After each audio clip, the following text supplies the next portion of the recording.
Hari Om. A small analysis on the first line of a song sung by Surdas and how he appealed to God.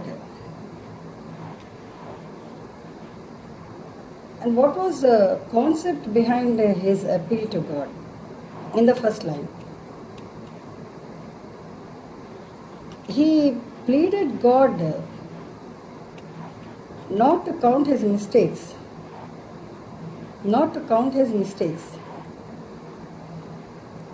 मेरे अवगुण चित न धरो,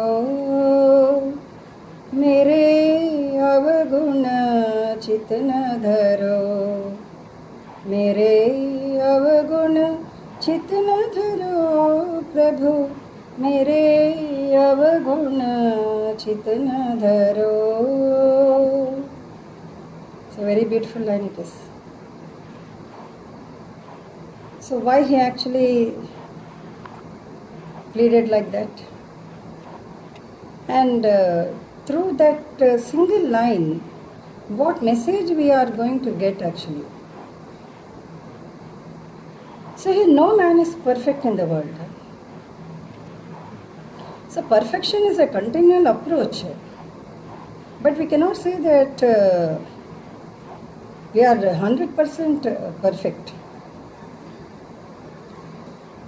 Here, so many things count in this. The mental abilities, the perseverance, next the capabilities, the moral bindings, the ethics,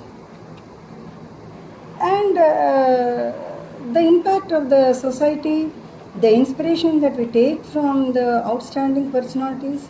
So all these they have a major role for perfection. Because here, suppose if we happen to take the concept that we read books. So some books we read for pleasure, some books we read for just for reading sake, and some books we read to know something, to enhance our knowledge, and some books we read and the entire book will return into our mind. The entire book. In the same way, we meet so many people in the world. Some thousands of people will be meeting in the world. But so we talk with them, we discuss with them, or we say we treat them as our known people or acquainted or friends, whatever it is. But there will be a person or a contact when everything will be changed because of the contact. And there are so many examples for that. Because Sri Ramakrishna Paramahamsa, he had seen so many people in his life. But when he saw Vivekananda, he felt that something is there in him, and he owned Vivekananda. So Bhagavan Ramakrishna Paramahamsa, he owned Swami Vivekananda. So here in this way, suppose we say that we meet so many people in the world, and some people they inspire us, some people they attract us, and some people their way of saying or their intellectual abilities, we will think that we should also acquire, we'll try to acquire, and so much so that we try to mold ourselves in so many ways. And it is a continual approach towards perfection. In the same way, suppose we happen to take Shankaracharya, his guru, he had seen so many disciples. But when the first time he saw Shankaracharya, he took him as his disciple, and he knew that he would bring a renaissance again. That was a staunch belief they have. So in the same way, so perfection, as we said, it's not got in a day. It is not an apple for anybody to pluck from the tree and eat it so that they become perfect. It's not that. It is something totally inward out. The perfection is inward out, not outside in. They must have a control over the mind, they must have a control over the sense organs, they must have a control over the thoughts. And one must know what is real and what is unreal. He must be able to discriminate himself, the good from the bad. So, and daily introspect himself, introspect. Not only the way how he behaves, but what he thinks, because motto behind the action plays a very major role. So if your motto is not correct, your action also will be incorrect only. So here, if you daily introspect yourself and arrive at a point that you are perfect, if you can pat your own shoulder that you are perfect, so nobody need give you any patting, nobody need applaud you. It is your own self-concern that needs applaud. If you can do that, then you are slowly moving towards perfection. So that's why how Surdas is the great devotee of the Lord Krishna, Sri Krishna, and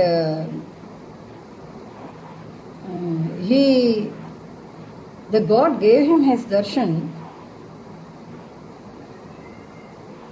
After seeing the Lord, he prayed to him to remove his vision again, because he did not want to see the world with the eyes which saw God. So he wanted to install in his mind the picture of the Lord, what his eyes have seen. So he is such a great devotee. The Lord himself caught him with his hand and made him walk through the forest under a bed of roses or under a bed of flowers. Such a great devotee he was. But then he also sang the first line, Mere avagun chitna dharo. Please, Lord, don't count my mistakes, because I am a human being. So what he said is that human beings tend to do mistakes. It may be small, minor, which may not be counted, or the other mistakes. Whatever it is, mistake is a mistake only. So there is from that there is no excuse. So here he said, so he is only a poor man. He is only a common human being. So there is a possibility for him to commit mistakes. And so he prayed God not to count the mistakes, saying that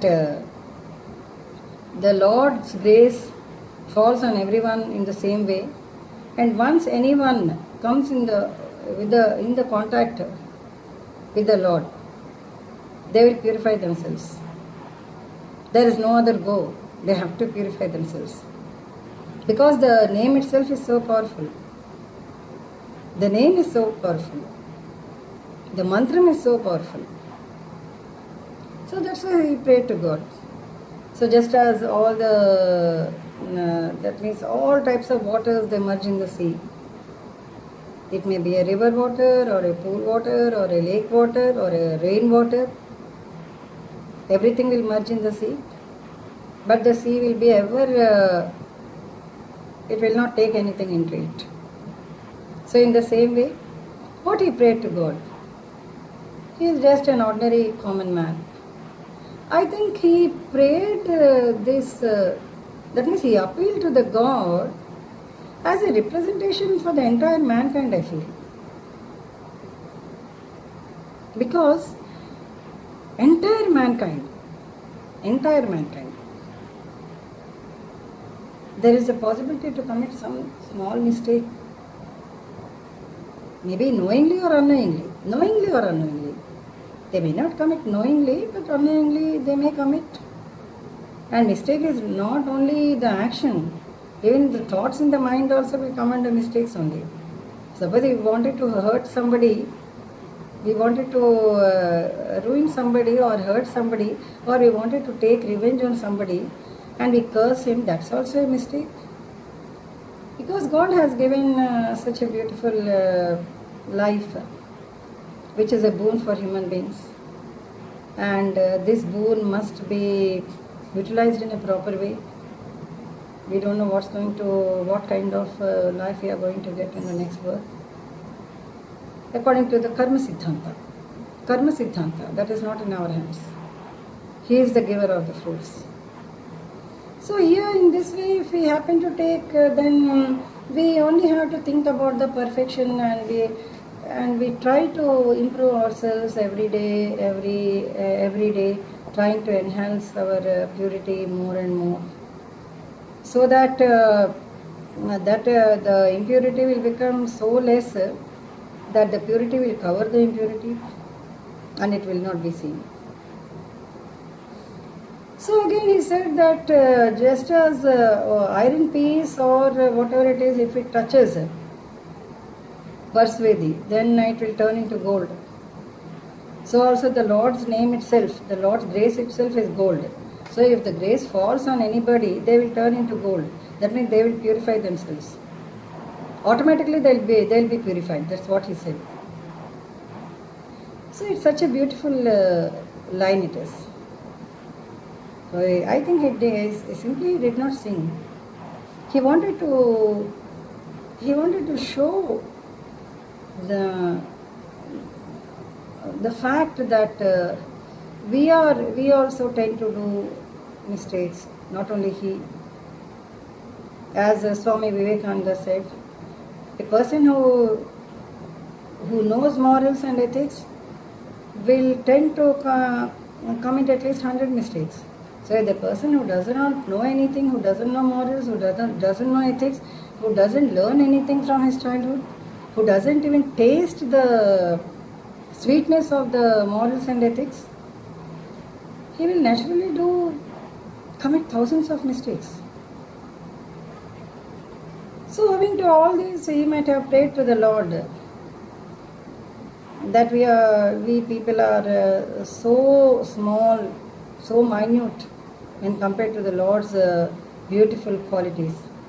And even though we try to inculcate the qualities, we'll try, but our sense organs may not allow us to inculcate the qualities, because to inculcate the qualities, one must taste the qualities.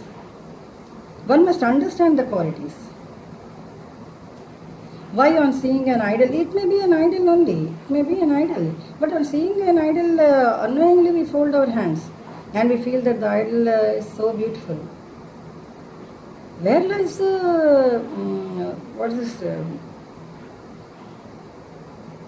power? In the image or in the sculptor? So the sculptor, I think.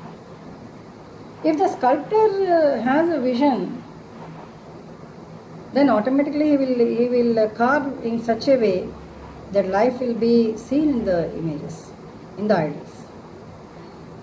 And automatically we fold our hands. So when we fold our hands, when we think about his name, when we chant his name, maybe Om Namah Shivaya or Om Namo Bhagavate Vasudevaya or Om Namo Narayanaya, whatever it is, when we understand his Chaitanya, when we understand his magnanimity, when we understand that he is the one who dwells in each and every place and there is no place without him,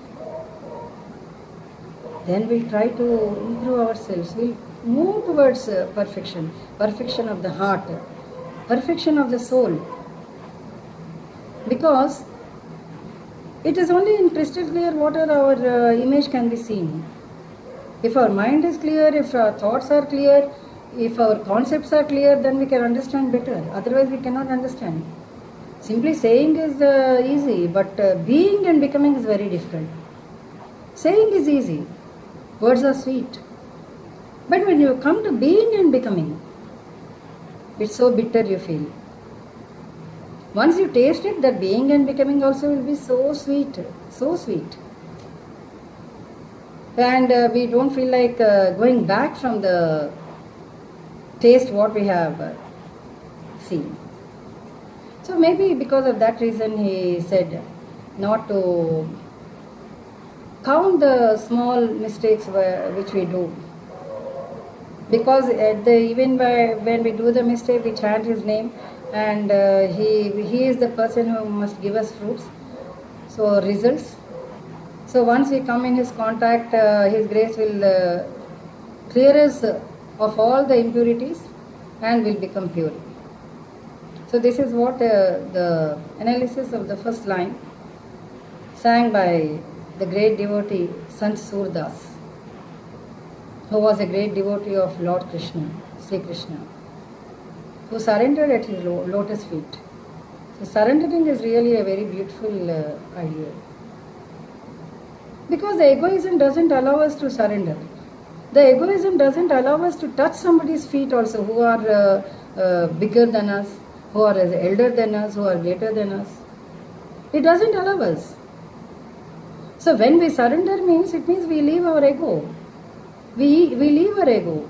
We leave the suit that covers our eyes, and then our inner eye opens to the beauty of the world within us, within the heart, and the soul rejoices. So Hari Om.